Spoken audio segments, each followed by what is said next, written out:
Hari ini gue akan ngebahas tentang Bitcoin yang kedua. Nah, mungkin lo pernah nonton sebelumnya di video gue sebelumnya tentang Bitcoin, tapi ini yang versi pertama. Nah, sekarang gue ngebuat versi keduanya. Nah, di versi kedua ini, yang gue akan bahas adalah tentang pendapat para ahli tentang Bitcoin ini sendiri. Nah, para ahli yang gue maksud di sini adalah milioner dan bilioner. Oke? Nah, kita mulai dengan pendapat dari Jordan Belfort. Itu apa sih Bitcoin ini sendiri dan dampaknya seperti apa? Kalian bisa lihat. How about Bitcoin? What's the price right now? Just under $19,000 per coin, 19,100 I should say. Joining us, the Wolf of Wall Street. He is the author of Way of the Wolf. His name is Jordan Belfort. Jordan, welcome to the program. Thank you. How are you? You were operating a scam. I think you served your time and you did your duty. And now you say that Bitcoin is a scam. You want to tell us why? Yeah, let me explain, because I've done a lot of thinking about this over the weekend because I've been getting so much traction in the Bitcoin thing. Everyone's so interested in hearing my opinion because I did what you said and I have a really good, purview into that mindset that creates bubbles and things like that. So Bitcoin itself, it's not that Bitcoin is a scam. The technology behind Bitcoin, blockchain technology, is not a scam. The people that actually invented it, they're not sure who, right? But it was more of an experiment, a social experiment on alternative money. What's happened is that there's people that have used this platform of blockchain technology to create a massive manipulation and a bubble because there are some inherent problems right now because what's happening is Bitcoin is theoretically a currency, right? But it's not being used as a currency except for a very, very tiny portion of it. So what happens is it's like you have a stock, right? And you might have a market capitalization of, let's say, they say 200 billion. That's what Bitcoin is worth, more or less.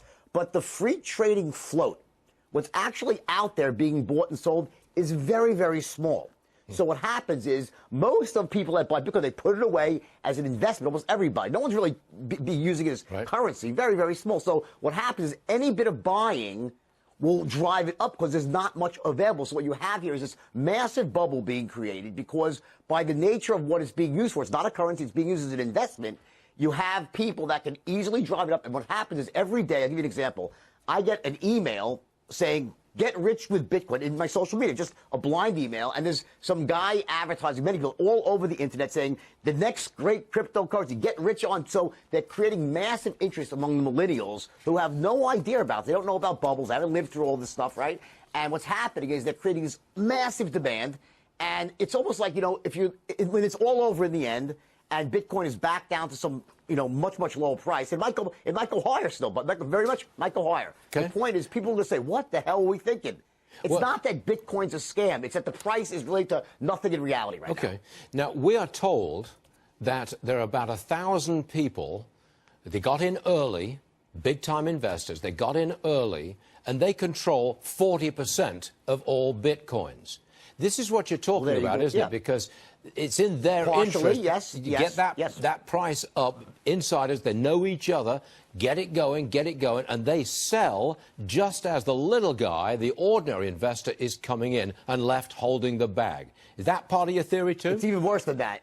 Yeah? It's even worse than that. So that's part of it for sure. But what's happening now is because of the nature that you really can't use Bitcoin to buy. It takes too long there's a lot of limits to Bitcoin. I'm a big believer. I think blockchain technology is great. And one day, very soon, there's going to be another technology, probably sponsored by a major bank or a government, that's going to actually take hold and be great and be regulated. It'll be useful. But with Bitcoin, there's a lot of things that don't lend itself to being used very quickly and so forth. So what happens is when people buy Bitcoin, it's not that they can go out and spend it. It goes into circulation. It's bought and sold. See, when you see the spike price of dollars every day, it's because they're being used in the world. Yeah. Bitcoin's not being used. It's being stored away. So it keeps putting all the float away. So the float's locked away. So all it takes is a little bit of demand through viral campaigns. And you get everybody right now is hearing up Bitcoin. It's in that weird phase right now where everybody's buying. There's no supply. It drives the price up. That's what's causing the bubble right now. So take away that Bitcoin itself is not a scam, but what's happening is the way it's being traded and what's happening is being perpetrated around it is a massive scam and a massive bubble. Well, you did your homework. Does that make sense? No, yes, it makes a lot of sense. It's really been bothering me because it's really been bothering me because... Yeah. Look, I'm sorry, Jordan. I've been thinking about it. I'm sorry. Yeah, good stuff, Jordan. I'm sorry I'm out of time, but that was good stuff. Okay. We appreciate that original thinking. Thank you very much, Jordan Belfort. My pleasure. Oke, tadi kalian udah lihat kan tentang apa yang diungkapkan oleh si Jordan Belfort sendiri. Nah, sebelum gue kasih penjelasan, kalian bisa lihat juga pendapat dari Warren Buffett. In terms of cryptocurrencies, generally, I can say almost with certainty that they will come to a bad ending. Now, when it happens or how or anything else, I don't know. But I know this, if I could buy long-term puts, if I could buy a 5-year put on every one of the cryptocurrencies, I'd be glad to do it, but I would never short a dime's worth. Have you thought about... So what does Buffett not like right now? That would be Bitcoin. He says that Bitcoin right now looks a little bit tulip-like to him. It's not a currency. I mean, it does not meet the test of a currency. I wouldn't be surprised if it's not around in 10 or 20 years. Oke, tadi kan kalian udah lihat tuh pendapat dari Warren Buffett. Nah, kenapa gue ngebiarin dua video itu ditayangin dulu sebelum gue explain atau gue menjelaskan tentang kenapa kalian harus menonton dua video ini sebelum gue jelasin. Nah, karena mereka sebenarnya pendapatnya memiliki kesamaan. Mereka bilang bahwa Bitcoin ini sebuah sebuah opportunity baru tentang virtual money yang lagi berkembang banget sekarang, yang suatu saat mungkin 10 tahun atau 20 tahun lagi akan meledak. Meledak di sini artinya drop drastis. Karena kenapa? Menurut mereka bahwa ya Bitcoin ini mereka masih bingung asal-usulnya kenapa bisa naik dan naiknya drastis banget. Itu kayak nggak make sense di otak mereka. Oke? Nah, menariknya adalah pendapat berbeda diungkapkan oleh dua pengusaha ini. Ada Bill Gates dan Mark Cuban. Oke, kalian nonton dulu Bill Gates ngomong apa. The need to move money from place to place, the cost of doing so, the overhead, as you put it, makes me think, believe it or not, of Bitcoin, because some people have said, hey, Bitcoin is the answer to those problems. Are you a believer? Well, Bitcoin is exciting because it shows how cheap it can be. Bitcoin is better than currency in that you don't have to be physically in the same place. And, of course, for large transactions, currency can get pretty inconvenient. The customers we're talking about aren't trying to be anonymous. You know, they're willing to be known. So the Bitcoin technology is key, and you could add to it or you could build a similar technology where there's enough attribution that people feel comfortable. This has nothing to do with terrorism or any type of money laundering.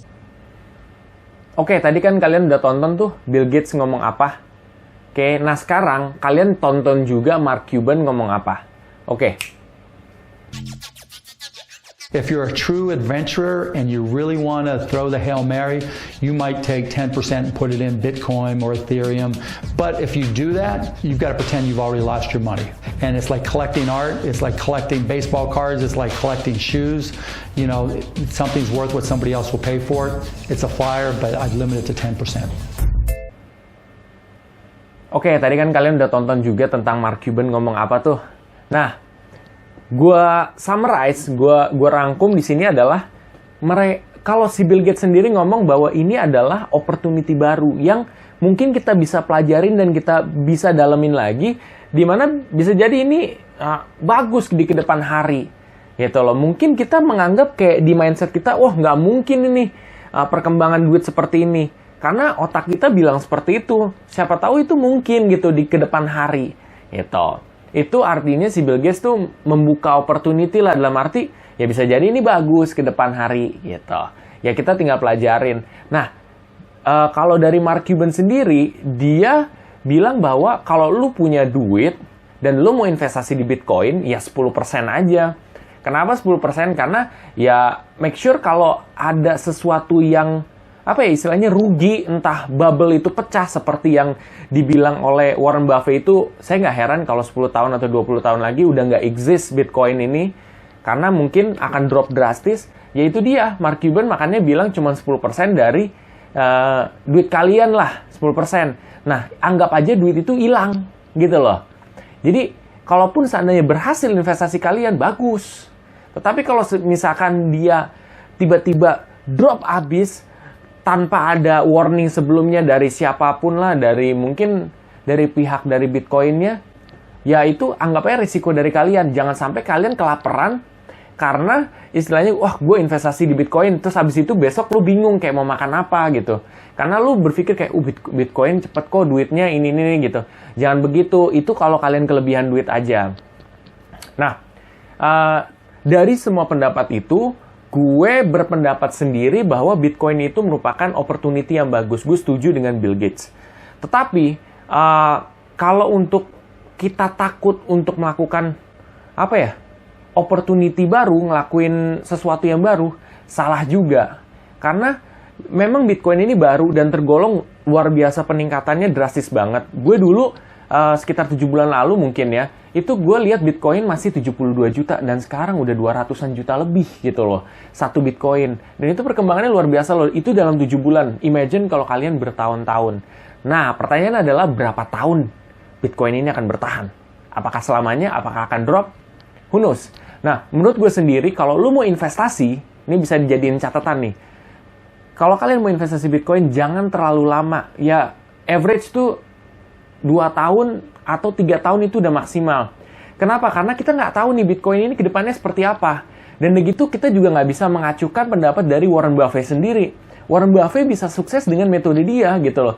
Dan ya metodenya, ya itu kan kurang lebih sama kayak saham juga gitu loh. Dia bentuknya virtual juga. Nah, ya itu juga jangan dicuekin pendapat dia. Begitu pula juga pendapat dari Bill Gates maupun Mark Cuban sendiri. Gue lebih sependapat sih sama Mark Cuban ya. Bahwa kalau lo punya duit lebih, ya 10% lo invest di Bitcoin aja gitu. Ya nggak ada ruginya juga, kalaupun ini berhasil, bisa masuk ke kantong lo. Nah, gitu sih sebenarnya kalau menurut gue. Nah, kalau seandainya lo duitnya pas-pasan, terus lo mau investasi ke Bitcoin, gue bilang jangan. Jangan deh. Yang penting lo makan dulu gitu. Jangan sampai lo karena, gue investasi Bitcoin, besok gue nahan dulu lah perut. Gue ini dulu lah. Jangan gitulah. Jadi, itu Bitcoin itu untuk orang yang ada kelebihan uang. Tetapi kalau lo memang yang mau investasi Bitcoin juga, make sure kalau seandainya terjadi sesuatu, lo beli Bitcoin itu, lo besok masih bisa makan, lo masih bisa kehidupan. Jadi, lo make sure itu bisa terjamin dulu. Karena ini tetap risky, walaupun ini potensial yang besar sekali, oke? Itu aja sih pendapat gue. Semoga dari pendapat gue ini lu bisa dapat pemikiran baru, insight baru, atau mungkin oh iya juga ya gitu, bisa jadi seperti itu. Nah, oleh karena itu kalian yang mau berinvestasi Bitcoin seperti tadi saran gue, apabila kalian yang masih takut investasi dan masih belajar dan mengkaji lebih lah gitu. Siapa tahu ini opportunity buat lo, ya kan? Oke, gitu aja. Jangan lupa untuk subscribe di channel gue, dan kalau perlu lu bisa klik lonceng juga supaya jadi ada video terbaru tentang gue, lu bisa turn notifikasi langsung. Oke, see you guys in my next video.